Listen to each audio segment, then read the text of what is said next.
佢唔係觀音菩薩，你千祈咪搞錯啊！大家好，我係香港環球風課院嘅侯老師。今日係農曆2月19，亦都係慈航道人嘅聖誕日。好多人睇《封神演義》，對佢都有啲印象嘅。我即刻分享更加多關於佢嘅知識俾到大家。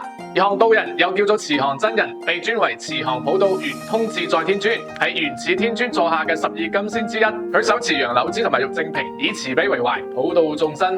佢嘅形象喺佛道兩教入面都意義非凡。道教嘅《道人經》入面嘅觀音就同佢淵源深厚。農曆2月19係慈航真人嘅聖誕日，呢一日佢便歷世間，解救萬民於水火，幫大家解脫苦難。你係天災入面嘅百姓，定係被病痛折磨嘅患者，都可以得到佢嘅慈悲護佑嘅。傳說周朝時，姜子牙幫助周武王伐紂，邪道作祟，慈航真人挺身而出，憑住強大嘅法力收復邪道，降服咗金剛仙，盡顯慈悲同埋智慧。亦都有貧苦嘅書生講考，俾強盜打劫咗之後有重病，慈航真人化身為老婦人，俾佢幫助，書生最終考取功名，從此之後樂善好施。每逢佢嘅聖誕日，各地嘅道觀都熱鬧非凡，道中會着住道袍齊聚慈航殿，誦經禮拜，讚頌佢嘅功德，信眾就會懷住虔誠嘅心，進香朝拜，供奉供品，供燈祈願，希望可以點亮智慧之光。道長們亦都會幫大家誦經祈福，製作靈符，可以帶嚟平安同埋好運嘅。慈航道人嘅故事傳遞住慈悲同埋希望，激勵住我哋要積極咁向善，